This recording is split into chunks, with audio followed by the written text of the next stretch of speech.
हम कुछ भी करें नील, पर इन सब में बेचारी उस नित्या का क्या कसूर। उसकी तो नई नई शादी है ना। तनु कुछ भी हो, मेरी नित्या की ज़िंदगी बर्बाद नहीं होनी चाहिए।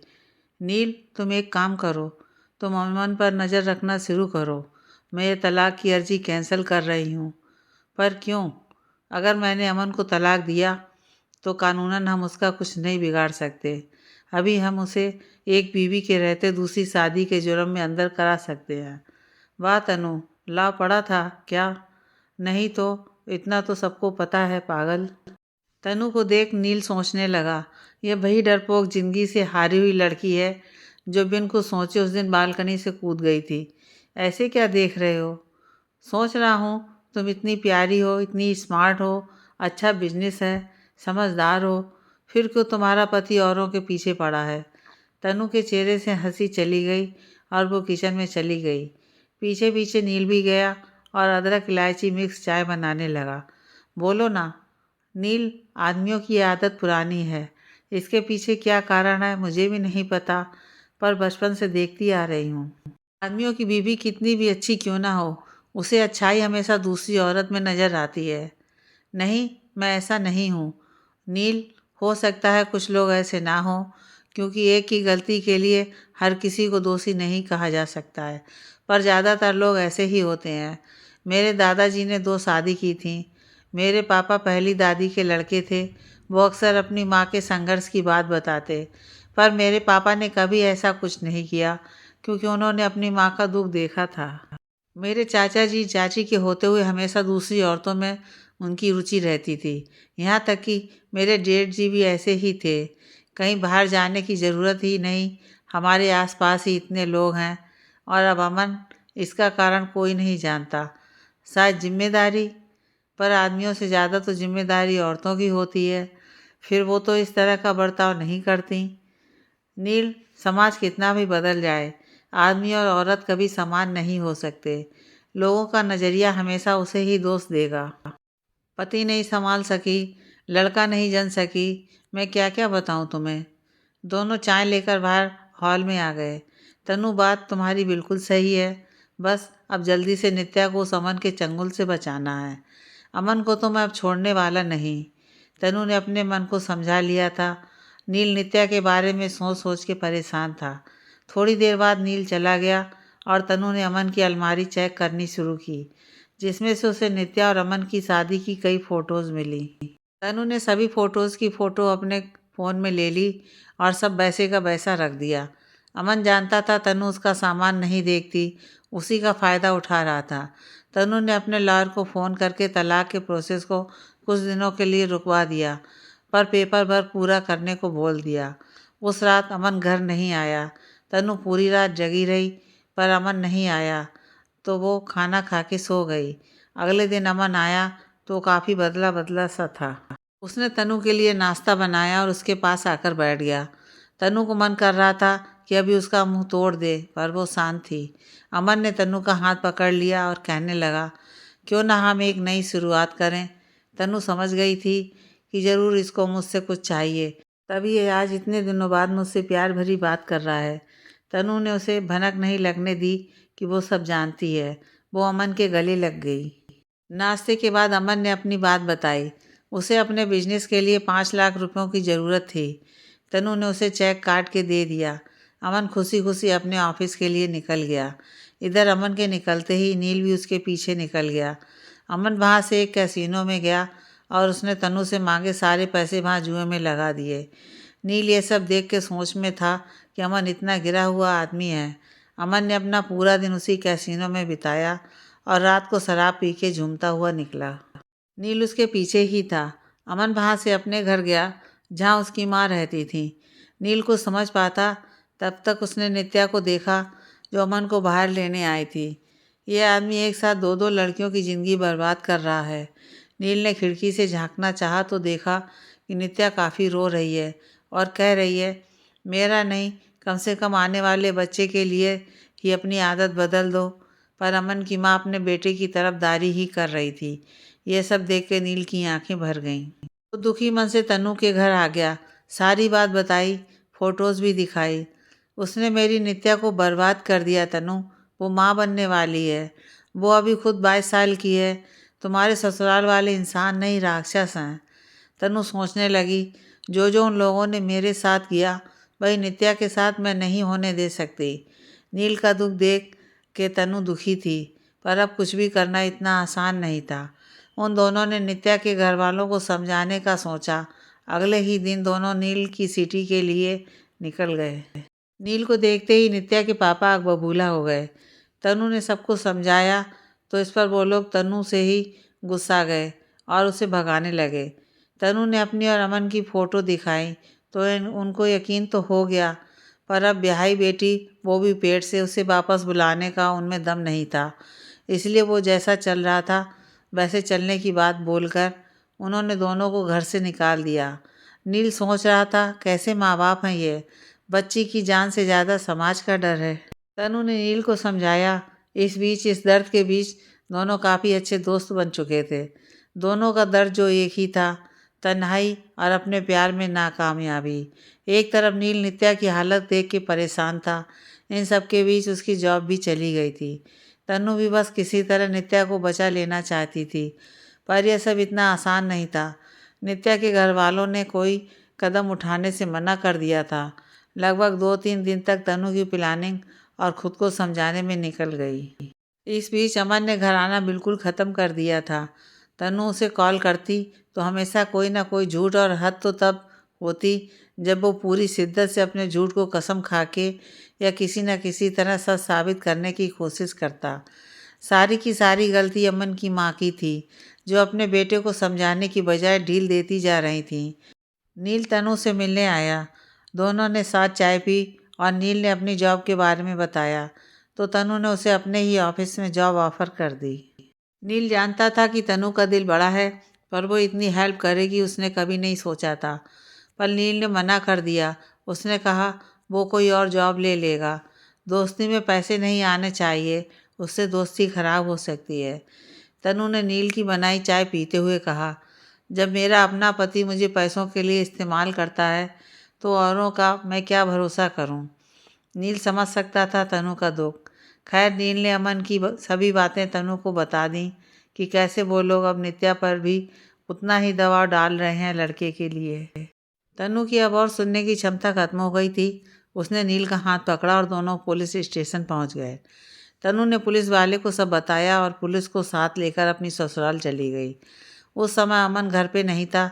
पुलिस के साथ तनु को देख उसकी सास की आंखें चढ़ गईं। पुलिस ने सबको बाहर बुलाया और अमन के बारे में पूछा तो तनु की सास ने कहा, वो काम से बाहर गया है। बात क्या है, मुझे बताइए। देखिए, मिस तनु का कहना है कि आपके बेटे अमन ने उनके रहते दूसरी लड़की से शादी की है। साथ ही आपके बेटे ने जिससे शादी की है, आप उसके साथ घरेलू हिंसा करते हैं।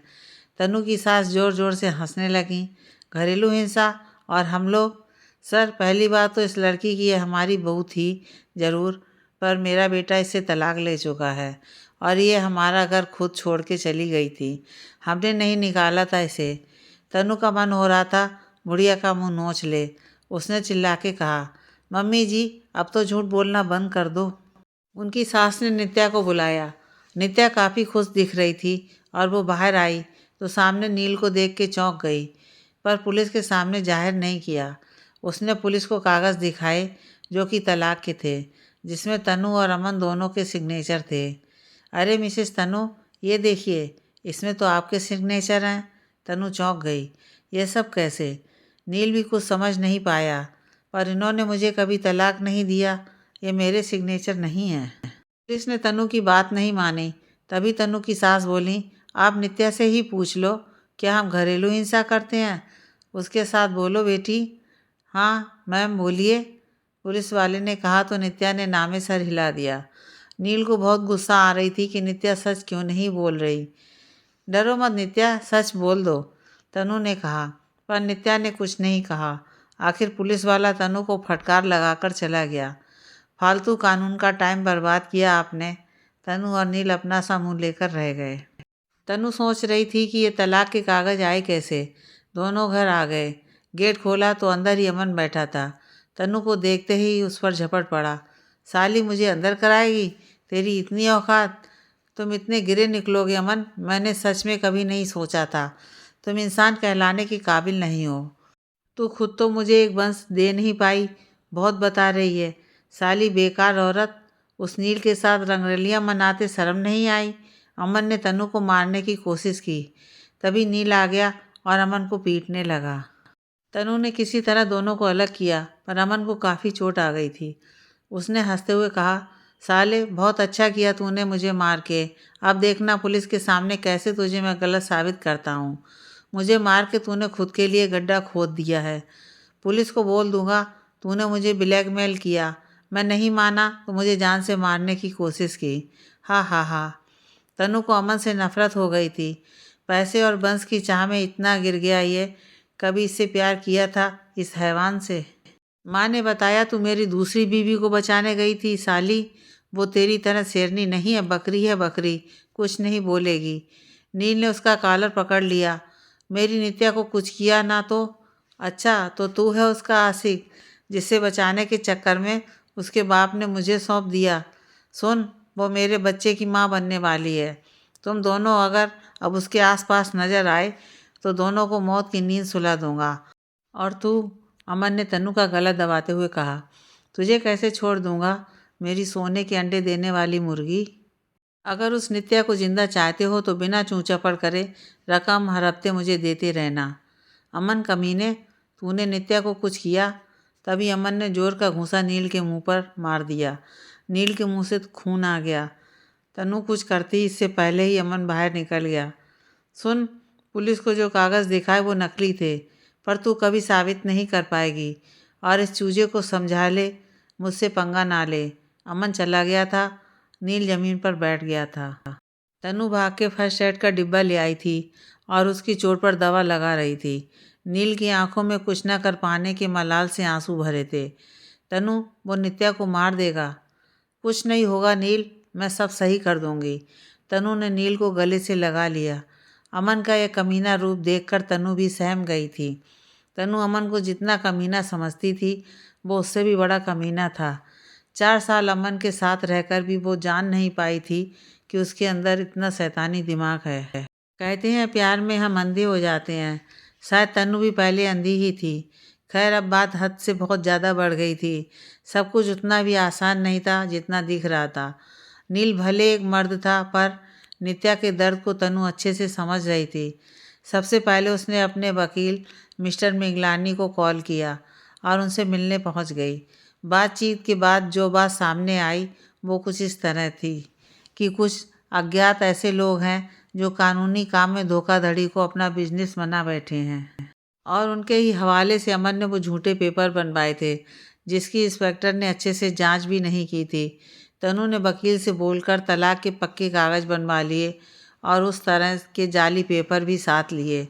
तीनों पुलिस स्टेशन पहुँचे और इंस्पेक्टर को दोनों कागज़ का अंतर समझाया। पहले तो पुलिस वाला बिल्कुल भी केस में दिलचस्पी नहीं दिखा रहा था, पर वकील मिगलानी ने उससे कुछ बातचीत की, शायद कानून का ज्ञान दिया और वो एक्शन लेने के लिए मान गया। पुलिस को लेकर तीनों नित्या के घर पहुंचे, पर उस टाइम अमन और नित्या दोनों डॉक्टर के यहाँ थे। नील ने डॉक्टर के यहाँ चलने की ही बात की। तनु की सास ने डॉक्टर का पता बताने से मना कर दिया, पर पुलिस वाले ने हड़का के पता निकलवा ही लिया। तीनों हॉस्पिटल पहुँचे, पर यहाँ तो नई ही गाथा चल रही थी।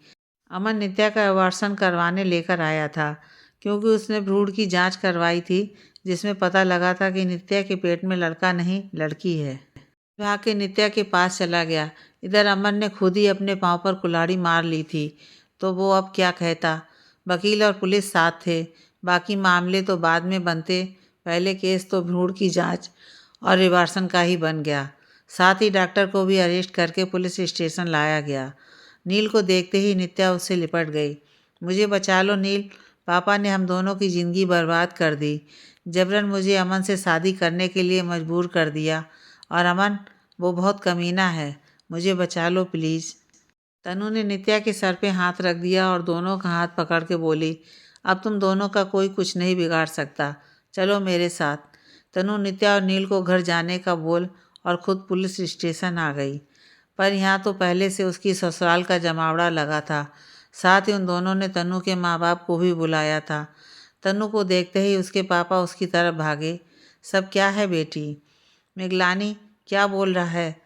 पापा, मिगलानी सर बिल्कुल सही बोल रहे हैं। तनु की सास ने तनु को घूरते हुए कहा। खुद तो पति को संभाल नहीं पाई और अब मेरे बेटे की ज़िंदगी बर्बाद कर दी। कभी खुश नहीं रहेगी तू उल्टा। तनु के पापा ने उसकी सास को किसी तरह चुप कराया।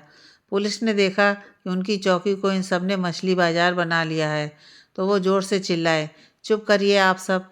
ऐसा लगता ही नहीं कि आप लोग पढ़ी लिखी फैमिली से आए हैं, गंवार कहीं के। मिसेस तनु, आपके पास कोई डॉक्यूमेंट जो ये प्रूव करे कि इन्होंने उस नित्या के ऊपर हिंसा की? सर, मेरे पास फ़ोटोज़ हैं। तनु ने नील के द्वारा ली गई सभी फ़ोटोज़ पुलिस को दे दी।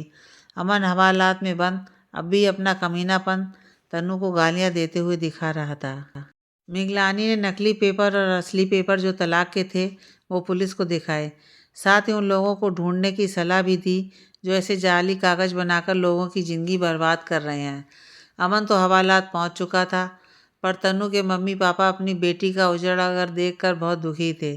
अमन का परिवार किसी तरह अमन की बेल करवाना चाहता था, पर वो होना नामुमकिन था। तनु अमन के पास गई और एक जोर का थप्पड़ उसके गाल पर लगाया। पैसे और झूठी मर्दानगी के नशे में अंधे होने का हर्ष देख रहे हो ना? साली मुझे मारेगी? अमन ने तनु का गला दबाया। तभी पुलिस ने लॉकअप में घुस के उसे 2 डंडे जमा दिए। तनु ने मिगलानी सर को तलाक जल्द से जल्द कराने की बात की और तनु अपने मम्मी पापा के साथ घर आ गई। घर पे नील और नित्या उसका इंतज़ार कर रहे थे। तनु को देखते नील ने उसे गले लगा लिया। तुम ठीक हो ना? हाँ हाँ, मैं ठीक हूँ। नित्या, ऐसी हालत में तुम्हें ज़्यादा टेंशन लेने की ज़रूरत नहीं। तुम जाकर मेरे कमरे में आराम करो। नित्या की आंखों में आंसू थे और वो तनु के गले लग गई। थैंक्स दी, आप अगर आज सही टाइम पर ना आती तो उन लोगों ने मेरे बच्चे को मुझसे दूर कर दिया होता। कोई बात नहीं नित्या, कल पुलिस यहाँ आएगी और उन लोगों ने तुम्हारे साथ जो जो जुर्म किए हैं सब सच सच उनको बता देना। इससे हमारा केस और स्ट्रांग हो जाएगा। दीदी, आपके साथ भी उन्होंने ऐसा ही? हाँ नित्या, वो परिवार ही ऐसा है। पहले अच्छाई का नाटक करके लड़कियों को फंसाना और फिर उन लड़कियों की ज़िंदगी बर्बाद करना। अब तुम आराम करो। तनु के माँ बाप तनु को गले से लगा के बोले कि मुझे माफ़ कर दे बेटी, इतना सब सहती रही, हमसे भी कुछ नहीं कहा। पापा, आप हमेशा कहते थे ना, तू इज्जत है मेरी, आपकी इज्जत को कैसे? तनु के पापा की आंखों में आंसू भर गए। वो समन को मैं अब नहीं छोड़ने वाला। हाँ पापा, वो लोग जेल में रहने के ही काबिल हैं, खास करके वो अमन और उसकी माँ। तनु के मम्मी पापा भी सब सच जान चुके थे। तनु का डिवोर्स फाइल हो गया था। अमन का सच पुलिस के साथ साथ सबके सामने आ गया था। अच्छाई का जो मुखौटा उसने पहन रखा था आखिर वो उतर गया था। अगले दिन पुलिस नित्या का बयान लेने आई। नित्या ने जो जो बताया वो सुन के सबकी आंखों में आंसू थे। तनु का परिवार उसके साथ था, इसलिए उन्होंने उसके साथ वो नहीं किया जो नित्या के साथ किया।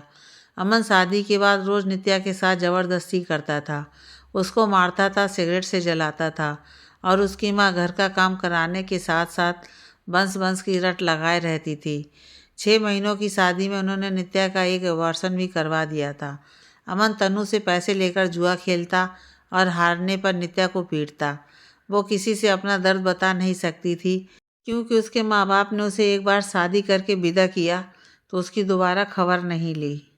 नित्या बस 22 साल की थी, उसे ज़रा भी अंदाज़ा नहीं था कि वो खुद को कैसे बचाए। तनु ने अमन और उसके परिवार की करतूत सुनी तो उसका मन किया कि अभी के अभी वो उन सबको गोली मार दे, पर पुलिस ने उसे समझाया। अमन के ऊपर एक चार्जशीट दायर की गई जिसमें उस पर इल्ज़ाम थे एक बीवी से तलाक लिए बिना दूसरी शादी करना, घरेलू हिंसा करना, अपनी बीवी के साथ ज़बरदस्ती करना, अपनी पहली बीवी से दहेज मांगना और उसका शोषण करना। साथ ही अमन के ऊपर और भी इल्ज़ाम थे, जैसे कि उसका बिजनेस किसी काम का नहीं था, दिवालियापन के लिए केस, जुआरियों से हारी रकम ना लौटाने के लिए केस, भ्रूण की जांच कराने और जबरन अबॉर्शन के लिए भी उसके ऊपर कई केस थे। अमन का बचना नामुमकिन था, पर उसकी अकड़ जस की तस थी। नील ने फैसला कर लिया था कि वो और नित्या शादी करना चाहते थे और नील नित्या के बच्चे को भी अपनाने के लिए तैयार था। तनु उन दोनों के लिए खुश थी, पर नित्या के माँ बाप उन लोगों ने उस लड़की से अपने सारे रिश्ते तोड़ दिए थे। तनु के माँ बाप कुछ बोलने की हालत में नहीं थे। वो समझ चुके थे उनकी बेटी ने बहुत सह लिया, अब और नहीं। एक हफ्ता बीत गया था, सब कुछ सही लग रहा था। नील नित्या के साथ अपने फ्लैट में रहने लगा था। दोनों ने मंदिर में शादी कर ली थी। तनु उन दोनों के लिए बहुत खुश थी। तनु के मम्मी पापा भी घर चले गए थे। रात का वक्त था। तनु अपने कमरे में लेटी थी। तभी किसी ने दरवाज़ा खटखटाया और तनु उठकर बाहर आई और दरवाज़ा खोला और सब कुछ खत्म। किसी ने तनु के सीने में चाकू घोंप दिया था। तनु वहीं दरवाजे पर ही गिर गई थी। रात का वक्त था, कोई भी उसकी मदद के लिए नहीं आ पाया था। अगले दिन पूरी सोसाइटी में खुसर फुसर मची थी। तनु को किसने मारा, कोई आ कैसे पाया हमारी बिल्डिंग में, उस टाइम गार्ड कहाँ था। तनु को किसी ने चाकू मार दिया था, जिससे वो ज़िंदगी और मौत के बीच लड़ रही थी। जिसने भी चाकू मारा था वो तनु से बहुत नफरत करता था। वो तो भला हो बगल के मिस्टर मेहता का, जो रात में अपनी मीटिंग से लौटे और तनु को इस हालत में देख के तुरंत हॉस्पिटल पहुंचाया, पर 3 घंटे तक लगातार खून बह गया था। तनु का बचना मुमकिन नहीं लग रहा था। नील और नित्या का रोते रोते बुरा हाल था। वहीं तनु के मम्मी पापा सोच रहे थे क्यों हम इसे अकेले छोड़ के गए, और वो तनु, वो तो बेचारी मौत के मुंह में समाई थी। कुछ औरतों की ज़िंदगी ही संघर्ष भरी होती है। जल्दी शादी, प्यार, उतनी ही जल्दी पति का दोगला चरित्र। अपने पैर पर तो खड़ी थी, पर अपने हिस्से की खुशियाँ कहाँ मिल पाई थी उसे। आज भी पड़ी है तन्हाई में अकेले, ज़िंदगी और मौत के बीच संघर्ष करते हुए। ये ज़िंदगी का सफ़र है ना, बहुत अजीब होता है। जब तक शरीर में जान होती है कोई पूछता ही नहीं, और एक बार जाने की घड़ी क्या आ जाए, हर कोई शुभचिंतक बन जाता है। तनु के साथ भी बिल्कुल ऐसा ही हो रहा था। जीते जी उसकी कोई खबर लेने वाला नहीं था, और आज जब मौत का दामन पकड़े, वो मौत की सेज पर पड़ी है, तो लोग उसकी अच्छाई की वाह वाह कर रहे हैं। वारे लोग, डॉक्टर ने साफ कह दिया था मरीज का बचना मुमकिन नहीं अब, तो दुआ करिए। तनु के माँ बाप रोते बिलखते निढाल थे। एक ही तो बेटी थी, क्या चाहा था उन्होंने, बस अपनी बेटी की खुशियाँ। काश हमने उस वक्त तनु को मना कर दिया होता, तो आज हमारी तनु हमारे पास होती। कितनी परीक्षा लेगा भगवान उस जान की। थोड़ी देर में पुलिस भी आ गई। देखिए, हमने काफ़ी छानबीन की, मगर किसी के आने के निशान बिल्डिंग में हमें नहीं मिले। इनकी बिल्डिंग का गार्ड गेट पर ही था। किसने मारा मेरी बेटी को? अमन?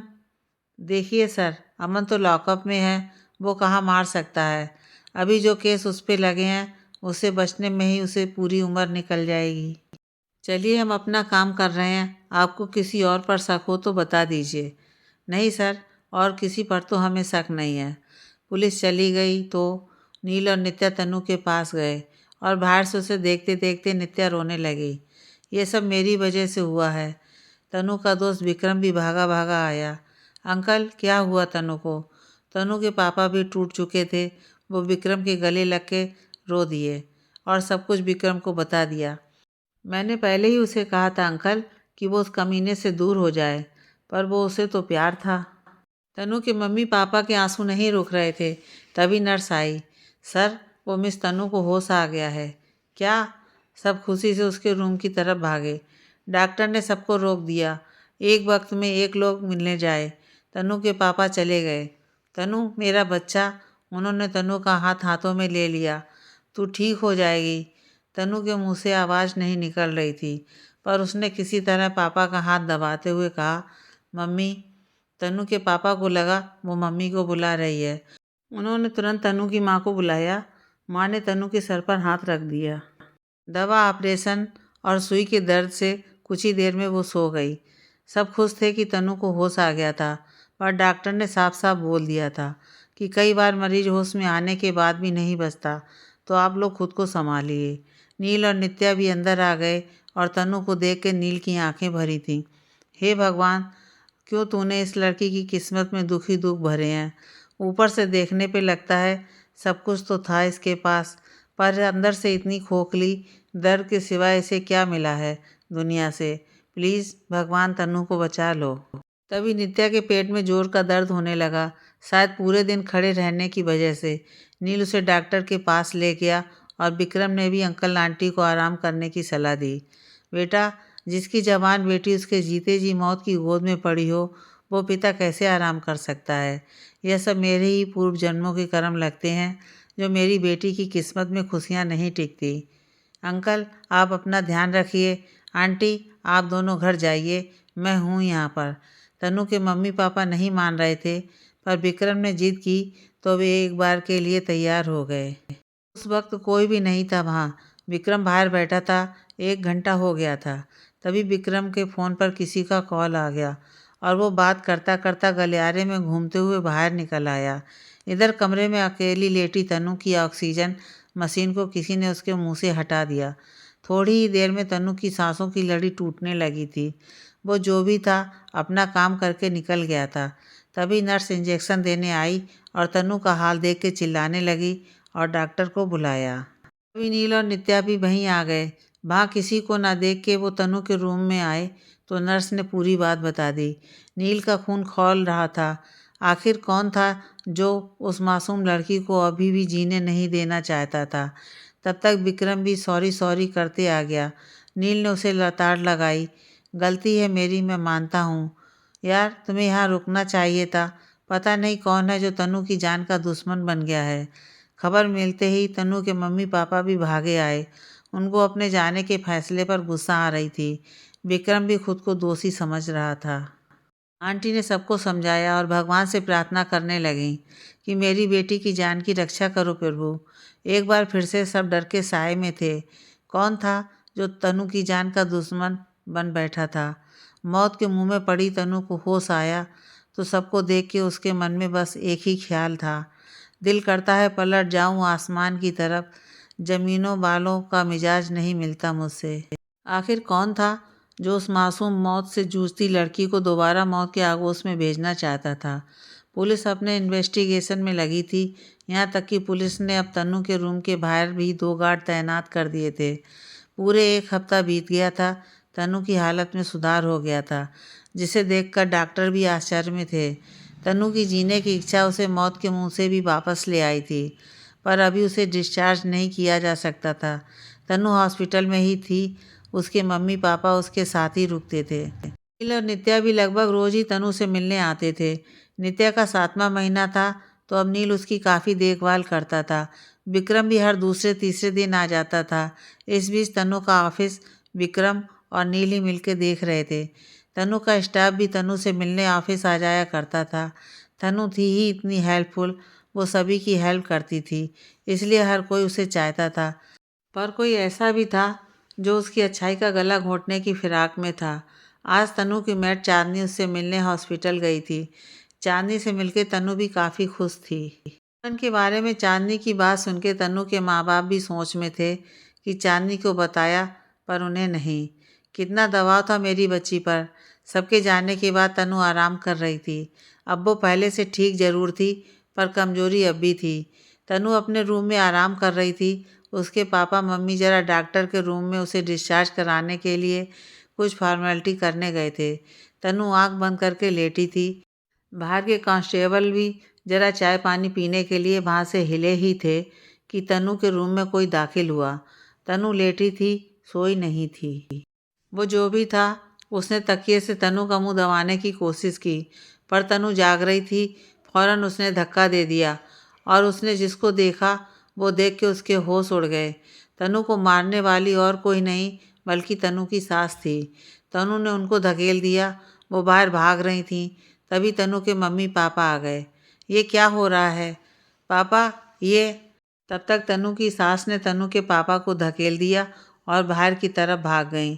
दोनों कांस्टेबल ने भी जब भागते हुए देखा तो वो भी पता करने के लिए भागे, पर तनु की सास हॉस्पिटल से निकलते ही गायब हो गई थी। तनु ने अपने मम्मी पापा को बता दिया कि कैसे उसको मारने वाली और कोई नहीं बल्कि उसकी सास है। तनु की सास उससे नफरत करती है, ये तो तनु को पता था, पर इस तरह का कोई कदम उठा सकती है ये नहीं पता था। तनु के पापा ने उसे संभाला और कांस्टेबल को सब बता दिया। अगले कुछ ही देर में पुलिस अमन के घर पहुंच गई। अमन की माँ उनको घर पे ही मिली और पुलिस ने उन्हें हिरासत में ले लिया। पर ये क्या, उसने एक बार भी खुद को बचाने की कोशिश नहीं की। अगले दिन तनु को डिस्चार्ज कर दिया गया था। तनु मम्मी पापा और विक्रम के साथ पहले पुलिस स्टेशन पहुंची। तनु के सामने उसका पति और उसकी सास जेल में थे। पुलिस ने उनकी सास से पूछा, क्यों तुमने उसे मारने की कोशिश की? और वो औरत बिना डरे बिना घबराए बस तनु को घूरती रही। फिर ज़मीन पर थूकती हुई बोली, अपने बेटे की पसंद को पसंद करके हमने पहले ही गलती की। ये लड़की, इसने मेरे बेटे से मुझे दूर कर दिया था। ना घर को बंस दे पाई, ना हम सबके लिए दहेज लाई। बस इसके बाप ने जितना दिया ले आई। और तो और मेरे बच्चे को कोई खुशी देने के लायक भी नहीं थी। वो रोज़ दारू पीकर आने लगा था। मैंने सोच लिया था इस पनौती से मैं अपने बेटे को दूर रखना चाहती थी, पर इसने अपने बाप के पैसे का रौब दिखाया। अमन को मैंने समझाया और फिर उसने इसे गलत समझना शुरू किया। फिर सही टाइम देख के मैंने इसकी शादी एक लड़की नित्या से कर दी। उसके बाप उसकी शादी के लिए जल्द से जल्द रिश्ता ढूंढ रहा था और मुझे वो लड़की पसंद आ गई। अच्छा दहेज मिला मुझे। अब वो बंस भी लाने वाली थी कि तभी तुम सब आ गए मेरे बेटे की ज़िंदगी ख़राब करने। पर आपको तनु क्यों नहीं पसंद? मेरा बेटा मेरी मर्ज़ी के साथ साथ इस लड़की की भी बात मानना शुरू हो गया था। कैसे मैं अपने बेटे को खुद से दूर जाने देती? दूसरा घर लेकर दोनों वहाँ चले गए। फिर भी इस लड़की को चैन नहीं था। मेरा बेटा गलत रास्ते पर जा रहा था, सिर्फ इस लड़की के कारण। कुछ भी बक रही हैं आप? इतनी सी बात के लिए मेरी बेटी की जान लेने चली आईं। आज तुम्हारी इस बेटी के कारण ही मेरा बेटा जेल में है। मेरे परिवार को बर्बाद करने वाली इस लड़की को मैं जिंदा नहीं छोड़ूंगी। तनु की सास ने पास पड़ा चाकू उठाया और तनु की तरफ बढ़ी ही थी कि पुलिस ने उनको रोक लिया और चुप करा दिया। बस बहुत हुआ। आपका बेटा इनकी नहीं बल्कि अपनी खुद की गलतियों के कारण जेल में है। पुलिस तनु की सास को भी ले गई। तनु के ससुर ने उससे माफ़ी मांगी। तनु जानती थी कि जो भी हुआ है उसमें किसी और की गलती नहीं, बस उसकी सास और अमन ही इन सब के जिम्मेदार हैं।